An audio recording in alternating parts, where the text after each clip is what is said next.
Hello listeners and viewers. This week on Let's Talk About, I am going to be talking to Amanda FULLAM. Amanda is an interior designer, but she's just started another business where she does letter writing and signage, and she's got an Instagram account called The Prettiness Project. Amanda's really quite passionate about empowerment of women, and she's just recently been through a real process of finding her femininity and her creativity and understanding how interlinked those two things are. She's a regular juice cleanser as well, and Amanda and I met through a personal growth community that's created from Real Education, and we've done a few workshops and things together. She's a very vibrant, beautiful woman, has some of the most amazing analogies. It's really, really cool talking to her. So without wasting any more of your time, let's get straight into this interview with Amanda.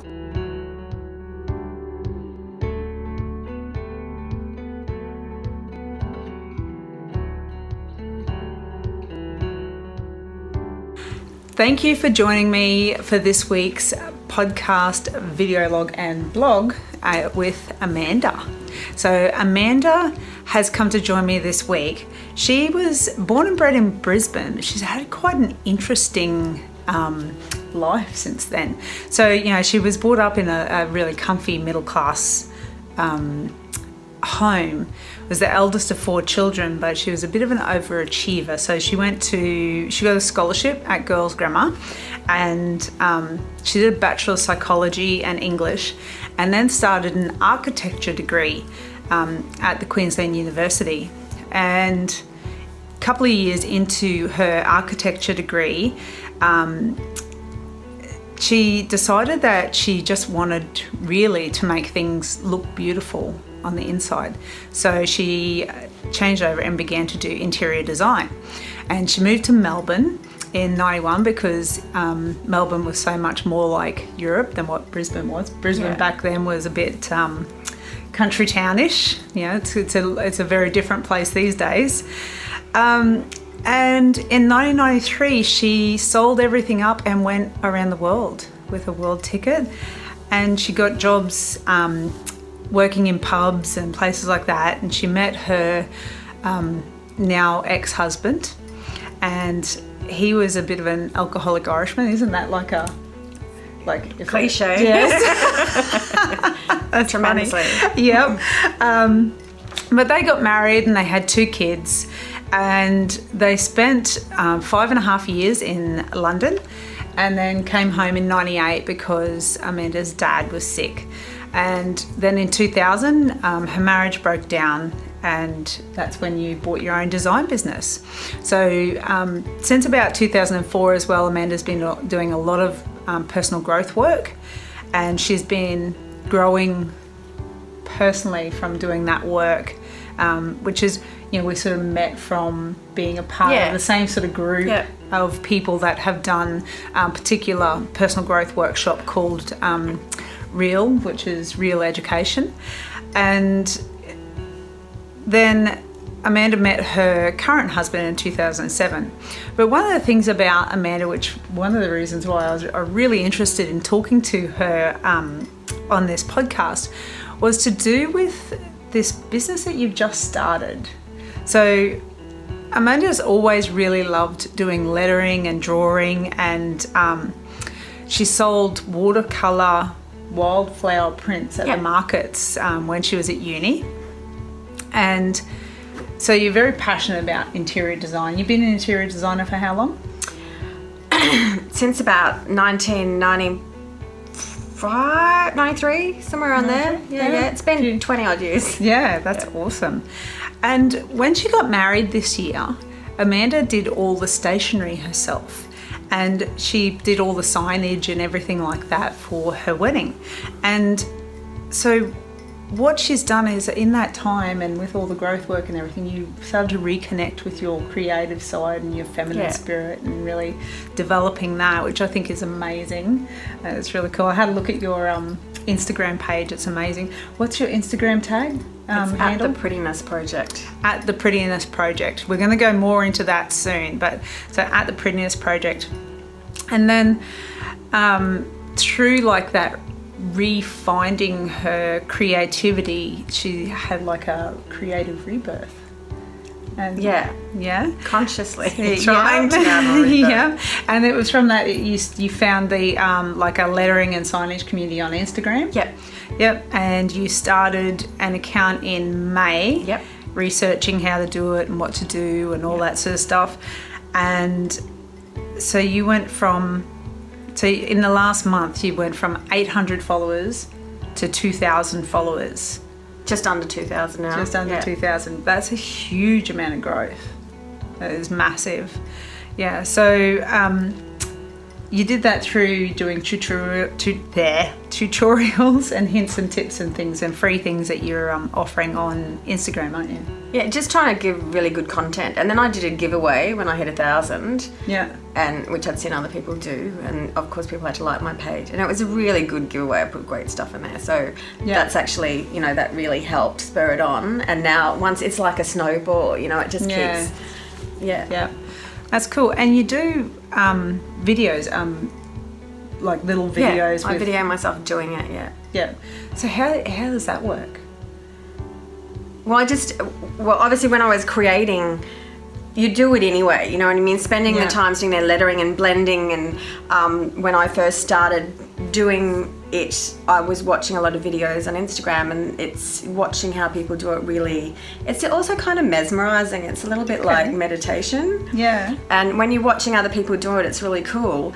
And so I just literally set up myself on a desk downstairs. I bought 2 IKEA lamps and covered them with parchment paper, and because I watch videos on how to video things. Yeah. And then I've got like a big glass canister with one of those things that you get that stick to your dashboard in a car. Okay. And that holds, and then I got this little tripod from Officeworks. So I've got a very sophisticated setup. That's awesome. But it just basically sits above my desk when I do my work and watch it. So I get a lot much more. I use lots of bright colours. Like it is very bright and pretty and happy, and you know. So that is really cool. Yeah. I had a conversation with Amanda a little while ago, and she was telling me about it, and I was like fascinated. I thought, wow, that's like, it's such an awesome thing to do, and to get a part of something that you're already passionate about and you're already successful in, you're already doing, you know, from the interior design perspective, and then take it to that next level of something that you can really share with a lot of people and really brighten a lot more. Like interior design, you're sort of dealing with, you know, one family at a time or one house at a time when you agree, and then with this Instagram thing and the videos, you're influencing thousands of people with these beautiful designs and things that you're doing.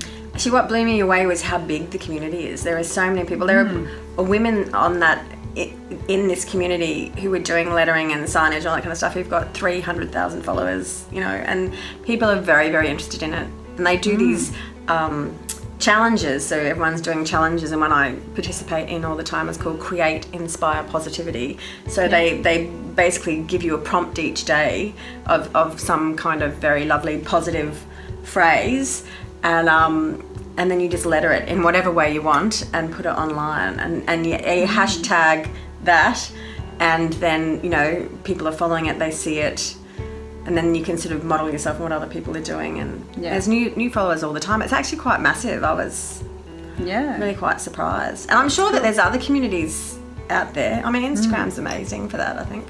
It is, and there's a lot to learn about Instagram, I find. Like, it's a bit of a rabbit hole, really. It is, isn't it? Yeah, I see people do things on Instagram. I'm like, how did they do that? I don't know how to do that.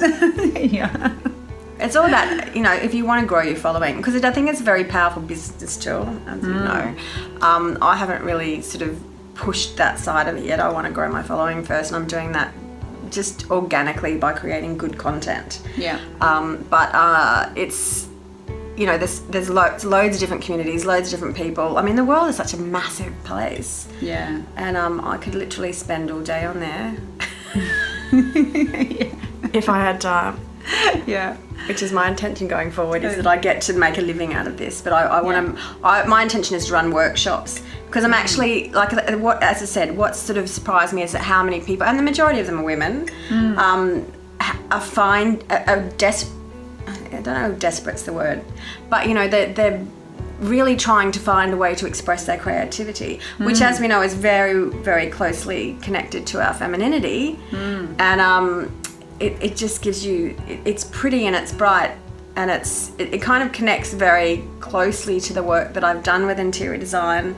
And what I've found is that, you know, there are a lot of women out there, because I've been in and out of many homes, who I walk into people's houses and I look around and I think, what here represents who you are? What reflects back to you? You know, they might have 3 sons and a husband, and, you know, there's nothing feminine around. There's nothing pretty. It's all very masculine from an energy perspective. And I think, you know, if you want to, it's important that we nurture that feminine side of ourselves. Absolutely. And for me, this is what's helping me do that. And obviously I'm not alone, because there's lots of other people doing it as well. Oh, that's awesome. I think like running workshops on how to do it, and teaching people how to express their creativity and be more comfortable in their femininity is a fantastic thing. And when we were talking before, you mentioned that the interior design work has really allowed you to see into people and women, and when we talked earlier as well, we talked about, you know, empowerment of women and things like that. Like, how does that all come together for you? What's it look like, and how would you describe it? Well, I think it's been an interesting journey for me, because I did psychology to start. Well, I did a psychology degree when I was 18, so I've actually always been incredibly fascinated by the connection between our thought process and our actions, and what makes us do what we do. And you know, I became aware very early that sort of our thoughts create our reality, you know, and that you have the power to choose your life, you know. So, and what I realized in interior design, and what I basically became, is like a coach for people, and because predominantly it's the woman that I'm working with, is to help create an environment that really nurtures them, that helps them feel great about living in their environment, and that they look around and see beautiful things reflected back to them. Because, you know, the world can be a pretty harsh place, and when you walk through your front door, like that, you know, you want to be loved, you want to be nurtured. You know, it's really important, I think, that we surround ourselves with the things that we love to look at, and that's different for everybody. But you know, you may have a husband, you may have 3 sons, all of those kind of things. It's very easy for us to give ourselves away. And as women, we are naturally nurturing, and we want to take care of everyone else. But it's an epidemic, I think, that women I have seen aren't taking care of themselves, or putting themselves first. So that's something that I know that I've been challenged with in my own life. You know, you've got kids, you've got work, you've got all of these priorities, and I've got the to-do list in your head all the time and you forget to put yourself first. And so what I try to coach people is that basically, particularly, and what I would say is particularly in the bedroom, right, you have to nurture your feminine. Like that, the last thing you see at night time, the first thing that you do when you wake up in the morning, you need to create a space that nurtures you, that, you know, that you feel that you can relax into, that encourages your feminine, that to be all of who you can be. And even in relationships, and I quite often meet, you can tell a lot about a person's relationship as well. Like, a lot of the husbands might want to be involved, and they're like, oh, I don't want flowers. Like, no flowers, no pink, it has to be stripes. They want stripes masculine. I'm like, I always say to them, if you nurture the feminine in the bedroom, the masculine gets the payoff. Now, you can interpret that any way you want to, but the reality is, if a woman feels nurtured and beautiful and all of who she can be, and wakes up feeling that way in the morning, and everything that she looks at actually reflects back to her something beautiful. We're very sensitive to our environments. The masculine and the feminine, you know, by definition are very different. And to deny that in ourselves and to not nurture it, you know, is, well, a little bit soul destroying. It has been for me. And so if you can nurture that and feel beautiful and loved from your own perspective, then you give of that person to everyone else in the family. Yeah.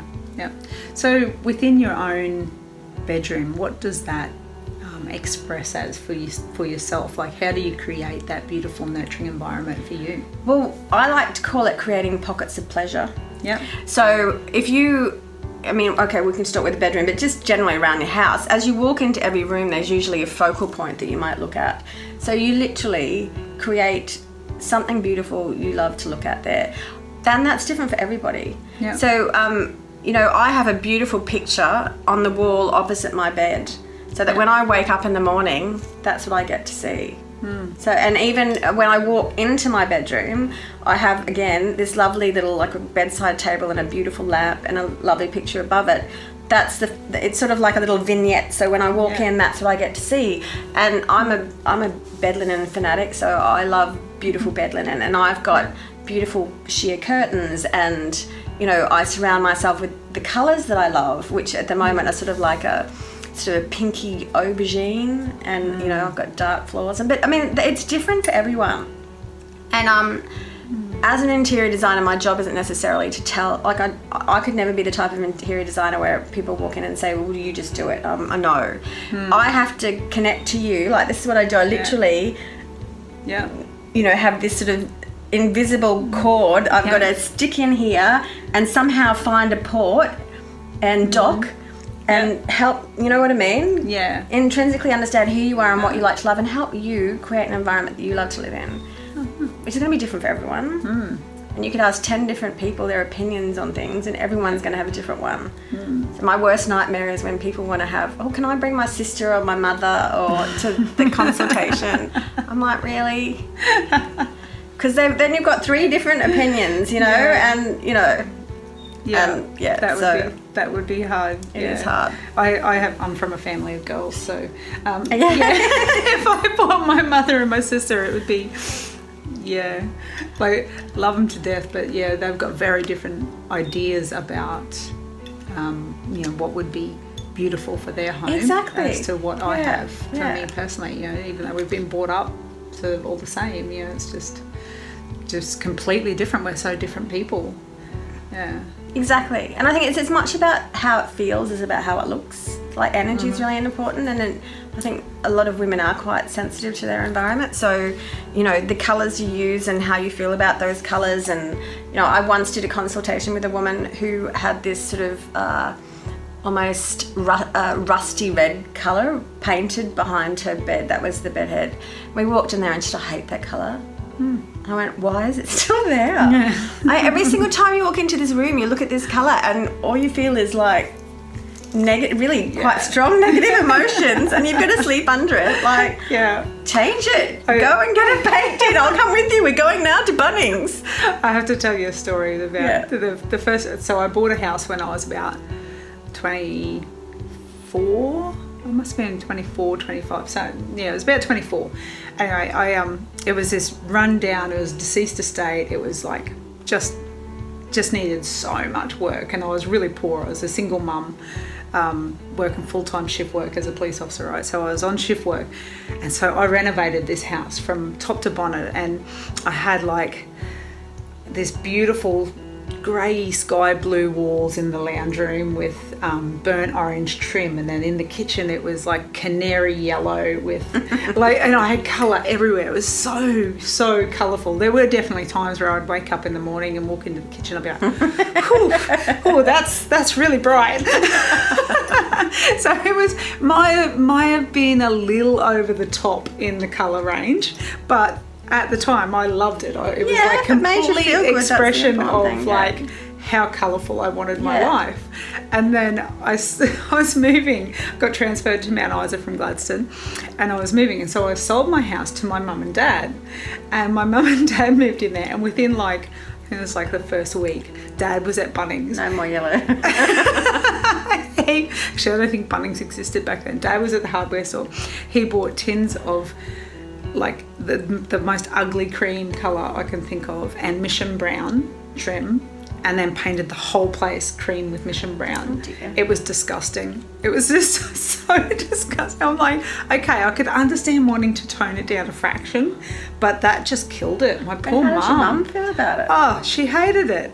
Hated it. It was horrible. That's when I have to get heaps of colourful paintings. Yeah. Check my wall. Yes. Rugs, Yeah. cushions. Yeah. But I think that's like, that's the difference between that masculine and feminine. Like Dad had full control over Yeah. how the house was going to look Okay. after he moved in. Whereas when I had full control, man, it was a different story. It actually makes me sad when I walk into houses and I can feel the overt masculine energy, and that I just don't see anything, reflecting who she is back to her house. It's almost like, I suppose it's probably a reflection of my own life and how I feel like I really lost myself in there. But it's just I think that we can heal the world with colour and energy. And you should start where you live, basically. Absolutely. Yeah. So you're doing the interior design, you're doing this, the lettering, and you've got this new business. So when are you going to start workshops? February.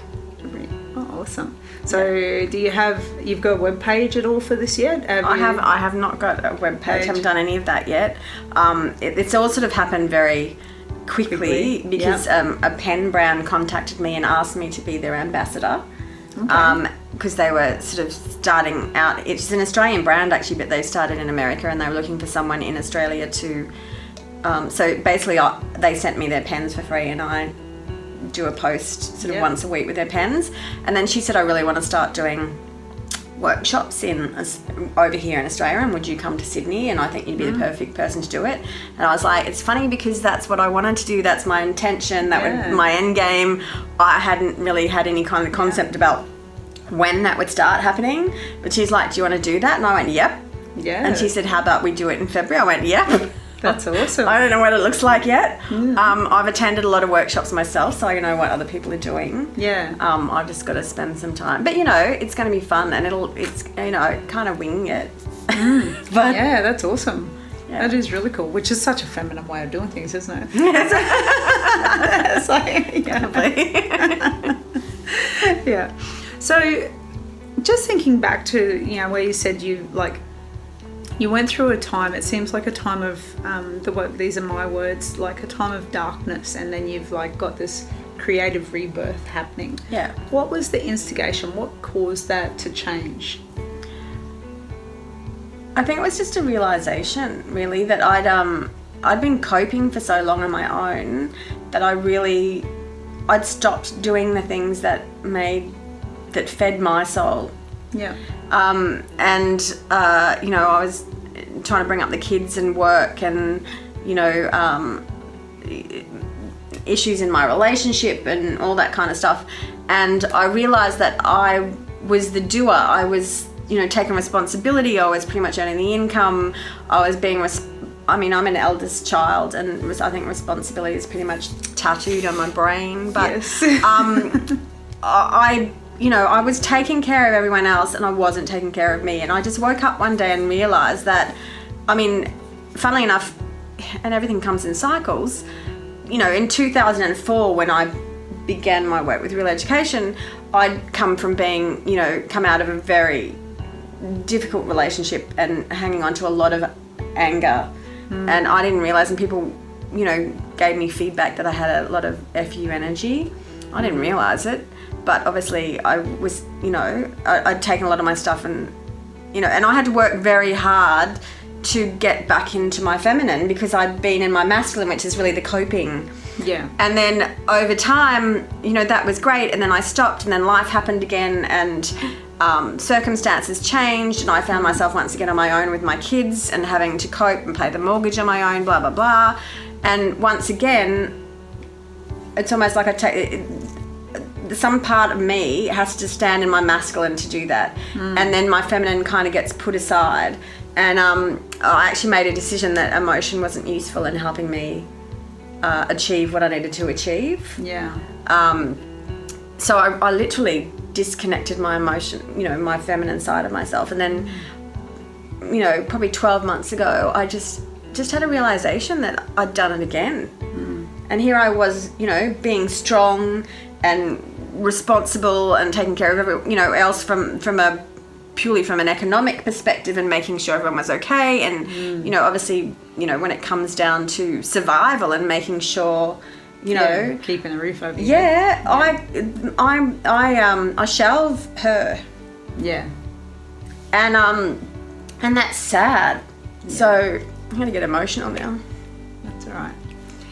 So about 12 months ago, I made a decision that I needed to really look after me and to walk forward and concentrate on the things that make me happy. Yeah. And I know for a fact that femininity and creativity come hand in hand, right? So I know when I lose that connection to my creativity, connection to making things beautiful, connection to, all of those kind of things, then it's time to sort of bring that pendulum swing back the other way. Yeah. So that's when I started concentrating on creating art, because I knew that I knew that if I did it, build it and they will come. Yeah. If I start drawing, if I start making pretty things, then that will help me connect to my feminine. Yeah. Remind her. Yeah. Call her back. Hello. Can you come back now, please? That's great. That is fantastic. Now, moving on from that, you did, what did you say it was? 8 week yes. juice cleanse. Yeah, 8 weeks. That is a long time. I thought I was doing well because I did 28 days and then 21 day but 8 weeks, that's awesome. Like, how did that go? Well, I loved it because it was really easy for me to, at the time my head office was down here in Robina, right? And I'm living in Coorparoo. And I'm on the road and I see clients a lot. So it's really hard to be organised. When I say that, what that means is that I'll go through McDonald's at lunchtime, essentially. Yeah. Ooh, yucky stuff. Yeah. But plus I just wanted to feel good about myself, and I think that sort of, plus I was getting married in March, right? So I was like, okay, how do I lose weight? Yeah. And yeah, I found it really easy, and I felt really good about it. That's cool. And you're about to start another cleanse now? Yes, because I've kind of I have lost my way from a health perspective since the wedding. But I need to get back on track, just because I never feel as good as when when you nurture your body, when you eat the right things, when you meditate, when you exercise, all of those kind of things I think are really important to from a maintenance perspective. Absolutely. Your psyche, my mental health. It's huge with mental health. Yeah. Like massive, because if you don't, your gut is sending messages to your brain that sends your brain crazy. Yeah. So no one needs that. That's not fun. Exactly. Yeah. So how long are you going to do this time? Do you know? I don't know. I'm just going, my intention is really just to start and then see how I go. Yeah. Cool. Oh, it'll be interesting to see how you go with this one as well. So yeah. Oh well, I have watched some pretty amazing women do some amazing water fasting recently. Yeah. So I didn't do that last time, but that'll be I'd like to do that at the end, see how that goes. Yeah, I've been surprised like how amazing that water fast has been. It's been really, really good. But I love the juice fasting as well, when I'm like, I get myself into a mental space where I'm like, right, I'm juice fasting for this amount of time and then that's it, but and we've created a little group on Facebook as well for supporting and getting each other's accountability support. Kicking each other's butt is what you really mean. But, something like that. Because that was one of the things that when I was doing the water fasts with Joe and Kelly, was just, it really made a huge difference. I didn't realise how alone I felt when I was doing those Yeah. other juice cleanses. Yeah. You know, and just to be able to shoot a message to say, hey, good morning everyone, it's day 12, how are you all feeling? You know, I'm feeling energetic, on top of the world, love to go for a run, can't do it. You know, like just to share. Yeah. And I think that's a really feminine thing as well, like, you know, along that line of femininity. Expressing how you feel. Yeah. I mean, we've discussed this, you know, I feel pretty passionate about this as well, is that, is how, if you hold, it's important, those negative, even negative thoughts and things like that, to get perspective. Because that's the other thing that you realise, that life is really about perspective. There's no right and wrong. They're just, you know, and everyone's perspective is so different to someone else's. I like to call it the mind mosaic. Yep. And I think if you think about every single experience you've had in life, okay, from birth right through to now, and think about every one of those experiences as a pretty little coloured piece of glass. Yeah. And then they make up your mosaic. And that mosaic's in your mind. So every time something happens, that event is literally refracted through your mosaic. And no two people's mosaic is exactly the same. Yeah. So essentially, how we think about life, it's you know, is completely a reflection or a refraction of everything that we've been through. Yeah. And so, you know, that you get to make a choice, really, you know, when you become conscious about what you're doing. But I've certainly had times in my life, and I've spoken to many other women who have as well, that they lose connection to themselves because, for whatever reason, and in my own personal experience, it was because my ex-husband was an alcoholic. He used to drink, but he wouldn't acknowledge that he had a problem.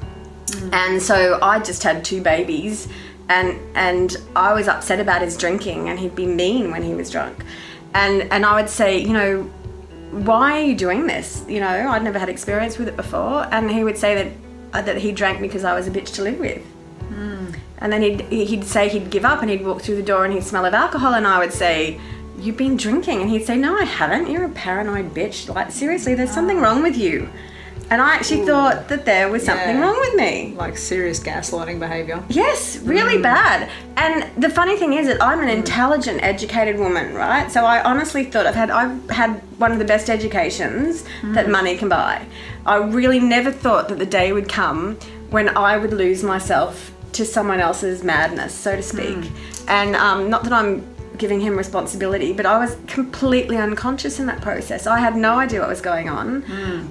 Also, hormonally, I think after you've had kids, I look back now and realise I don't think that I had postpartum depression, but I certainly think that there's no way that my perspective was what it would normally be. Yeah. I didn't want to say normal because, you know. Yeah. But I was reacting to things intensely in ways that I wouldn't normally. Yeah. And I think so those hormones, you know. But I was embarrassed and I was ashamed.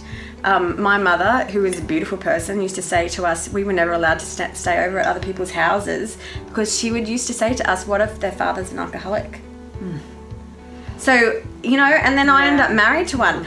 And so I was so confused. I really started to doubt myself, and I thought, there's something wrong with me. My husband's coming home, he hasn't been drinking, and I can smell alcohol. Like, what's with that? Yeah.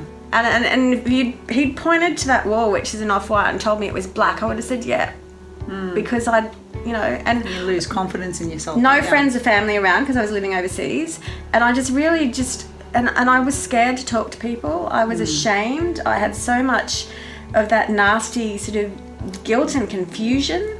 Yeah. And it actually took for me to sit around the table finally of, you know, in Al-Anon for friends and families of alcoholics, where every single woman around that table told my story. Yeah. And then when they got to me, I couldn't speak. I was just crying so hard. And that day, that moment of recognition that there wasn't something wrong with me. Yeah. And also a feeling of, it was such a relief that other people felt the same way that I did. And I think that it's really, really incredibly important for us to talk about how we feel. Like, because all of those thoughts and fears, while they sit inside of us, grow into these big black, dark, horrible, nasty things that we're so ashamed of. And the reality is the minute they're voiced and come out into the air, you look at them and go, yeah, they're not that bad. actually, like, we'll just unzip that monster costume that thing's wearing, and it's a little thought. Yeah.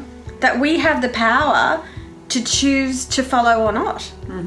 And, you know, and that's why I'm very passionate about talking about those things, because if there's one other woman in this whole world that can find herself and know her truth because of what I say, and relate to what I'm saying and realise that there's not something wrong with her, then, you know, I will forever keep doing that for that very, very reason. Yeah. And I think that's really, really important. And for me, it was hearing from a group of women who've been through the same thing as me. So I think support groups are incredibly important. But, you know, reach out, open your mouth and voice your fear. Yeah. Yeah. And I totally understand, like, you know, sometimes that can be such a scary thing to do. Yeah. And the stories that you can play and the movies you can play in your head that keep you stuck in that can be really powerful. Yeah. You know, but anyway, and I find that meditating, you know, like you talked about meditating before, meditating helps to reduce the noise in your head, to help get perspective. And it's almost like, to me, you know, your analogy about the mosaic, like, I think that's an awesome analogy. It's absolutely beautiful. I'm definitely going to steal that. Okay. Yeah. I love it. I think it's awesome because it really is so true. Yeah. You know, and to me, like, in your mosaic, those dark stories are like little black things in your mosaic, and they can like swallow the light almost, you know, like, and if you have enough of that black, you'll go into deep depression and spiral and just be horrible.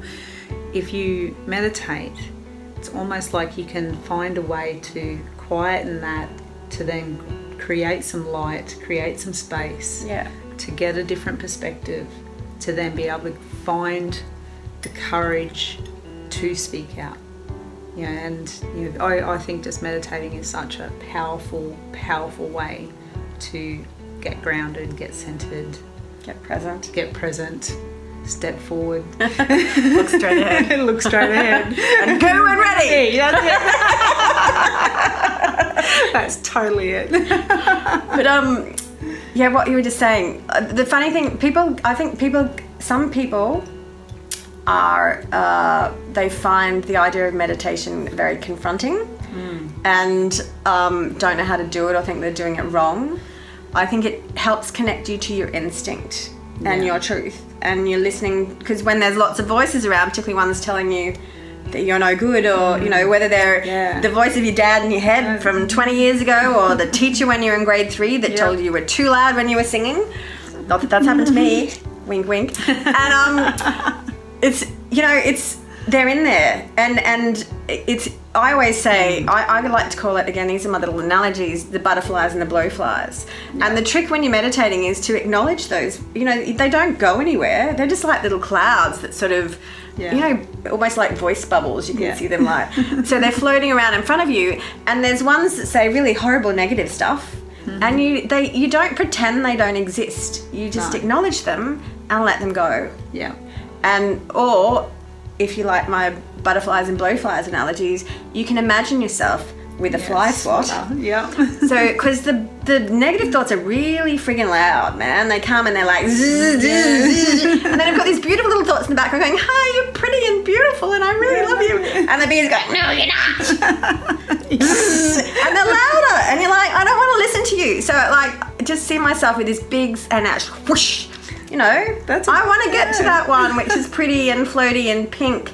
And this big black buzzing thing, you can, you know, smack you against the wall, man. That's an awesome analogy. I like that one too. You just choose. Like, it is a choice. And I think that's the important thing you need to understand. And that's when we come back to the mosaic of the mind thing, is that, you know, it really is just a refraction. And I would prefer to see those, you know, those black specks, those negative thoughts, is almost like these little demons that catch a thought as it comes through the mosaic and kind of smash it against the wall almost, you know. Yeah. Because you've got a choice then to, you know. Yeah, shoo them off. I'm trying really hard not to swear. Well, you're doing an awesome job. I normally swear at least once or twice in it. Because, I think I've managed to get through this whole thing so far without swearing. Because I really just want to tell them to F off. You know what I mean? Yeah. See, you're not useful to me. Go away. Yeah. And, when you were talking before about, that meditation can seem confronting for people and can be really difficult. Mm-hmm. I was thinking, there was a quote I listened to just recently, or read somewhere just recently, where it was Rumi, it might have been the Dalai Lama, someone like that anyway, someone that meditates like their whole life. Yes. And someone incredibly evolved. An evolved master. Yes. And they said, just one breath in, one breath out. That's a meditation. Yeah. And it really is that simple. Yeah. And if you can really, really simplify meditation down to one breath in, one breath out, that's it. And then just do that for as long as you can. Might be a minute, might be 2 minutes, might be 10 minutes. After 6 months, it might be 3 hours. You might go and find a cave in Nepal and go sit there for 6 months. But it doesn't really matter. I'd like to give that one a try. Oh, me too. Oh my God, yes. I actually really, really want to go on a silent meditation. I always wanted to do that. To go to Nepal and just, I don't know about silent. Just reminds me of that movie, Eat, Pray, Love. I don't know that I've seen it. Have you never seen it? No. Have you read the book? No. You got to read the book. Okay. I do love books and I love recommendations too. Yeah. That's good. Which, before we finalise, because we are at about 40 minutes, so we do need to wrap up. Yeah. We've had an awesome conversation. What would be your top 3 favourite books that you would love to recommend people to read? Without a doubt, Return to Love by Marianne Williamson. Return to Love, okay. And now with these, I'll put links in, so especially because whatever they are, I'm going to read them. So, because Marianne saved my life. Okay. Essentially, she's amazing, and that book, it's a reflections on A Course in Miracles. Have you heard of A Course in Miracles? It's essentially the Bible with the religion taken out.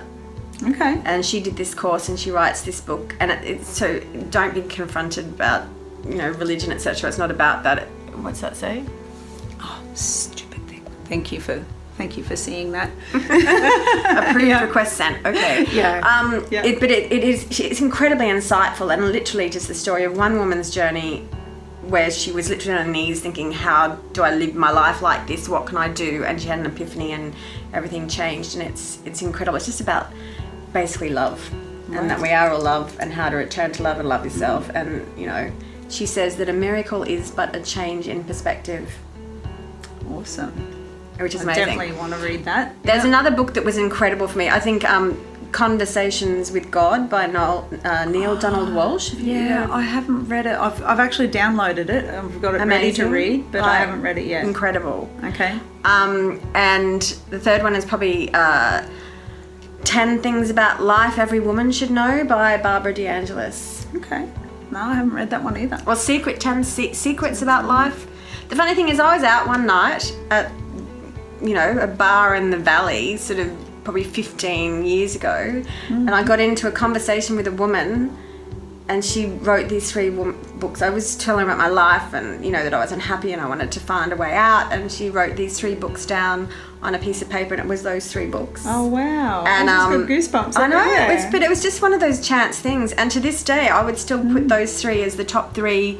That's just and it's incredible today. I started reading A Return to Love again the other day, just because it's really grounding and brings me back to what's important.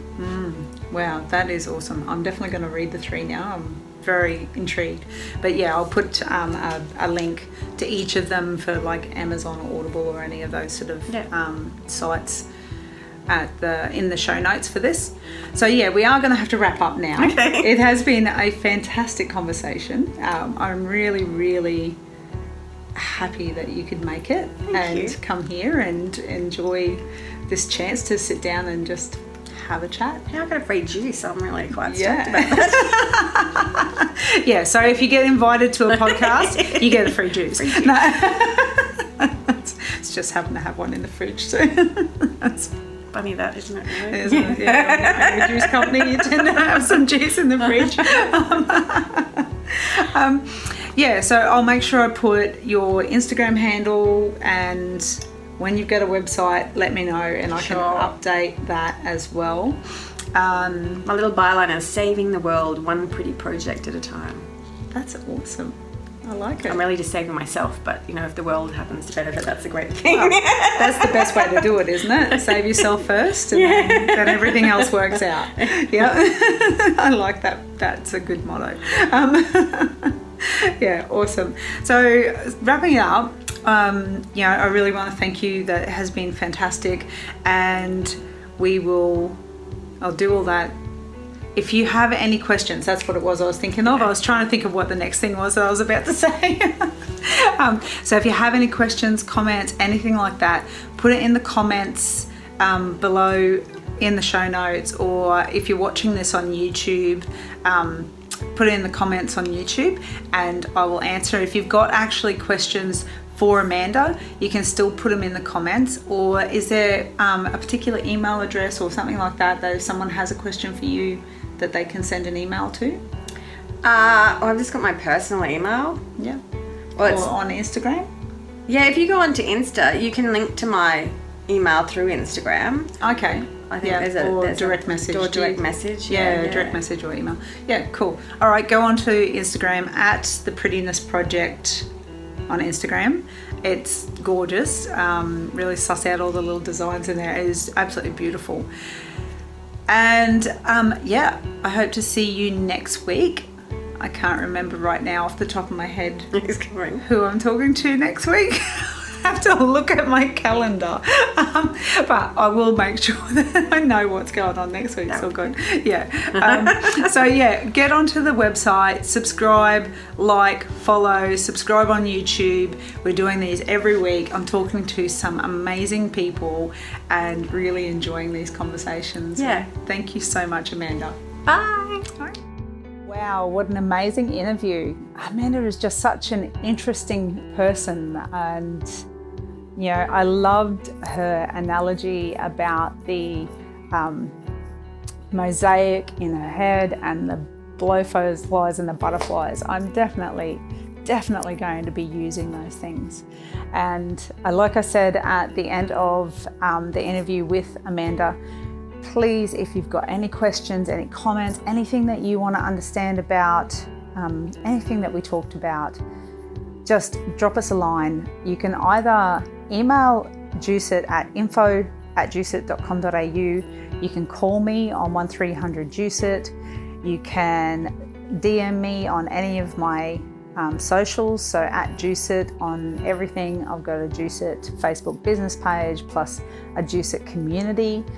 So please join in and have a conversation, because I think some of the things that we talk about on this podcast video log is so important, and empowerment of women and the movement of women out of that masculine energy that we've been doing. And I know I've done it for many years, doing the single mum thing and providing a roof over the head of my boys, and just having to do and work just puts you so much in that masculine energy that I just think it's so important for us to find our creativity, our softness, our flow, and really be the women that we are, not a masculine version of who we are.